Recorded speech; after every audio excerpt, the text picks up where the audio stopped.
Hello guys, क्या हाल चाल है। मेरा नाम है Inderjeet Singh. Welcome to my YouTube channel Inder fitness, जहां पर आपको हेल्थ और फिटनेस से रिलेटेड इंफॉर्मेशन दी जाती है। सो गाइस, आज हम लोग बात करेंगे चार ऐसी मिस्टेक्स के बारे में जो हम लोग ने कभी ना कभी जिम में जरूर की होगी। और क्या पता आज भी हम लोग वो मिस्टेक्स कर रहे हो, बट हम लोग उस चीज के बारे में अवेयर नहीं होते हैं। जब तक हम लोग को उस चीज के बारे में कोई बताता नहीं है या फिर कोई गाइडेंस नहीं देता है, तब तक हम लोग को अपनी मिस्टेक्स के बारे में नहीं पता होता है। क्योंकि मैंने भी स्टार्टिंग में ऐसी बहुत सी मिस्टेक्स की हैं, क्योंकि मुझे भी स्टार्टिंग में बताने वाला या कोई गाइडेंस देने वाला नहीं था। बट धीरे धीरे मैंने अपनी सर्टिफिकेशन कंप्लीट किया, नॉलेज गेन की, एक्सपीरियंस गेन हुआ। उस हिसाब से मैंने अपनी जो एक्सरसाइज है उसमें मिस्टेक्स को कम किया और एक प्रॉपर वर्कआउट प्लान के साथ में चला। आज हम लोग ऐसी ही कुछ 4 मिस्टेक्स के बारे में बात करेंगे जो मोस्ट कॉमन है, हर कोई कभी ना कभी जिम में जरूर करता होगा।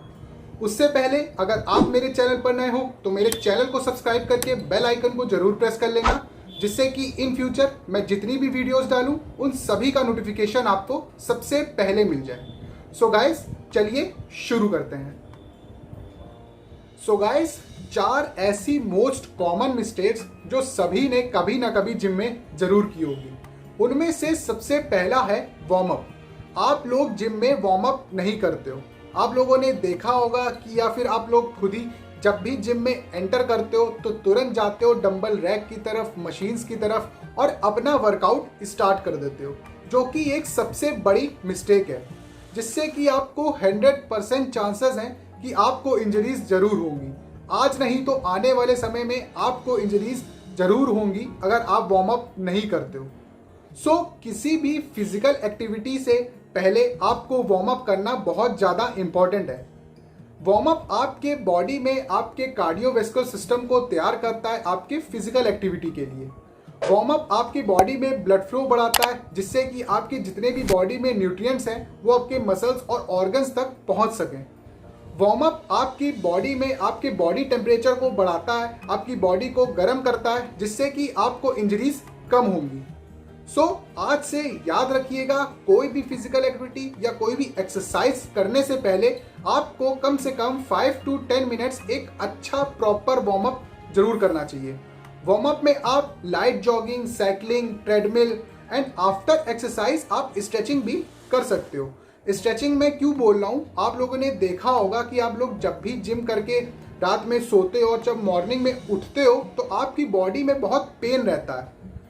स्ट्रेचिंग जो है वो आपकी बॉडी में से सोरनेस, टायर्डनेस और जो टाइटनेस होती है और इवन आपकी मसल्स में जो लैक्टिक एसिड होता है उसको कम करने में हमारी मदद करता है। वो एक्सरसाइज से पहले आपको वार्म अप करना चाहिए और एक्सरसाइज के बाद आपको स्ट्रेचिंग जरूर करना चाहिए। इसी के साथ दूसरी मिस्टेक है वो है नो प्लान या फिर नो प्लानिंग। आप लोग विदाउट प्लानिंग जिम में एंटर करते हो। आप लोग सोचते हो जितनी जल्दी हो सके मैं जिम जाऊं और वहां से वापस आऊं। अगर आपका ऐसा सोचना है तो भाई मेरे, आपको जिम ज्वाइन करने की कोई ज़रूरत नहीं है। आप सिर्फ अपनी मनी, टाइम और एनर्जी ही वेस्ट कर रहे हो और कुछ नहीं कर रहे हो। बट अगर आप सीरियस हो तो आपको एक प्लानिंग लेके चलनी पड़ेगी। प्लानिंग से मेरा मतलब है कि आपका मेन मोटिव या मेन पर्पस क्या है जिम में जाने का। आपको फैट लॉस करना है, वेट गेन करना है, एंड्योरेंस बढ़ानी है, स्ट्रेंथ बढ़ानी है ना, स्टेमिना बढ़ाना है। आपका मेन मोटिव क्या है, उस मोटिव के हिसाब से आपके पास एक प्रॉपर प्लानिंग होनी चाहिए। अब कई लोग सोच रहे होंगे कि मैं प्लानिंग कैसे बनाऊं या प्लान कैसे बनाऊं। भाई, इसमें कोई रॉकेट साइंस नहीं है। फॉर एग्जाम्पल, अगर आप 5 बजे शाम को जिम जाते हो तो 4 बजे आप अपने माइंड में बैठकर सोचिए कि मैं आज जिम में जाकर कौन सी एक्सरसाइज लगाऊंगा। जैसे आपको चेस्ट एक्सरसाइज करनी है तो आप बैठकर सोचिए कि पहले मैं वार्म अप करूंगा, उसके बाद चेस्ट में मैं पहली एक्सरसाइज कौन सी लगाऊंगा। जैसे आपने फ्लैट बेंच प्रेस करनी है, फिर डिक्लाइन करनी है, फिर इंक्लाइन करनी है ना, फिर डंबल फ्लाइज करने हैं। तो आपको ये सब सोचना पड़ेगा और इन सब एक्सरसाइज के कितने सेट्स करने, कितने रेपिटेशंस करने, ये सब आप पहले से अपने माइंड में बनाकर चलिए। ये नहीं कि आप जिम जा रहे हो, वहाँ पे आधा घंटा बैठ के सोच रहे हो कि मैं कौन सी एक्सरसाइज करूँ। किसी को आप देख रहे हो कि वो बाइसेप्स कर रहा है, उसकी बाइसेप्स अच्छी लग रही है तो चलो भाई आज बाइसेप्स ही लगा लेते हैं। ऐसा नहीं है, आपको अपना वर्कआउट प्लान पहले से करके चलना चाहिए, जिससे कि आपको टाइम वेस्ट करने की ज़रूरत ना पड़े। अगर आप फिटनेस को लेकर सीरियस हो तो एक प्रॉपर वर्कआउट प्लान बनाइए। अब कई लोग सोच रहे होंगे कि भाई मैं तो सुबह जाता हूँ 5 बजे, तो क्या मैं 4 बजे उठ के अपना वर्कआउट प्लान बनाऊँ? थोड़ा सा दिमाग लगाओ भाई। अगर आप सुबह जाते हो तो रात में वर्कआउट प्लान बनाओ। अगर आपको लगता है कि भूल जाओगे तो एक कॉपी में वर्कआउट प्लान उतार लो कि मॉर्निंग में मुझे ये करना है, जिससे कि आप मॉर्निंग में ना भूल पाओ। सो विदाउट प्लानिंग जिम में जाने का कोई मतलब नहीं बनता। आप सिर्फ अपनी मनी, टाइम और एनर्जी वेस्ट कर रहे हो और कुछ नहीं। So planning is very important. इसी के साथ जो तीसरी मिस्टेक आती है वो है ईगो लिफ्टिंग। ईगो लिफ्टिंग क्या होती है? ईगो लिफ्टिंग मतलब कि अपनी औकात से ज़्यादा या वेट उठाना या वेट उठाने की कोशिश करना, मतलब कि अपने लिमिट्स के बियॉन्ड जाकर कोई वेट उठाना या फिर वेट उठाने की कोशिश करने को ही हम लोग ईगो लिफ्टिंग कहते हैं। ये ज़्यादातर जो बिगनर्स होते हैं वो करते हैं। किसी को जिम में देख लिया 50 किलो उठाते हुए, भाई मैं तो 60 किलो उठा के दिखाऊंगा। और क्यों दिखाऊंगा? अपनी गर्लफ्रेंड को इम्प्रेस करना है, अपने फ्रेंड्स को इम्प्रेस करना है कि भाई देख तू तो इतने सालों से जिम जा रहा है, मैंने सेकेंड डे में ही 60 किलो उठा लिया। तो बस उसी उठाने के चक्कर में, ईगो लिफ्टिंग के चक्कर में हम लोग को इंजरीज हो सकती हैं। इंजरीज आपके जो मसल है उसको टीयर कर सकती है ना। इवन आपके जो जॉइंट्स है उस पर इतने ज़्यादा प्रेशर देगा कि आपके जो जॉइंट्स हैं वो परमानेंट डैमेज हो सकते हैं, या फिर आपको लाइफ टाइम उसमें पेन रह सकता है। या फिर अगर आपकी पोजीशन सही नहीं है, पोस्चर सही नहीं है, ये आपको हर्निया या फिर स्लिप डिस्क जैसी भी इंजरीज आपको दे सकता है।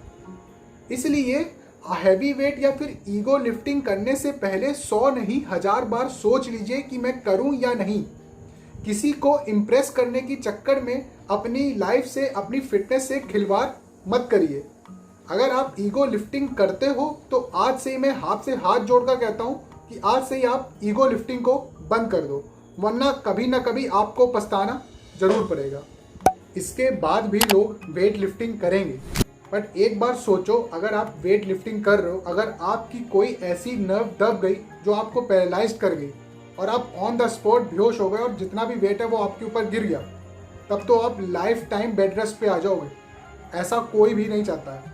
सो ईगो लिफ्टिंग करने से पहले, जैसे मैंने कहा, 100 नहीं 1000 बार सोच लेना कि ईगो लिफ्टिंग करूं या ना करूं। मेरे हिसाब से आप लोग को ईगो लिफ्टिंग कभी नहीं करनी चाहिए जब तक आप अपने वेट को लेके कंफर्म नहीं हो कि मैं उठा लूँगा कि नहीं उठा लूँगा, तब तक आपको ईगो लिफ्टिंग नहीं करनी चाहिए। इसी के साथ जो लास्ट पॉइंट है वो है टॉकिंग टू मच।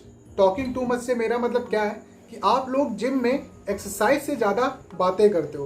कभी किसी कोने में खड़े हो जाओगे, कभी किसी कोने में खड़े हो जाओगे, एक ग्रुप बना लोगे और बातें स्टार्ट। और आपके ग्रुप में एक ऐसा बंदा या फिर ऐसा लड़का या फ्रेंड जरूर होगा जो आपको अपनी रिलेशनशिप के बारे में, अपनी फैमिली के बारे में, अपने फ्यूचर के बारे में आपसे डिस्कस करता होगा, और आप भी उसके बातों में आके इंटरेस्ट लेते हो और अपनी एक्सरसाइज भूल जाते हो।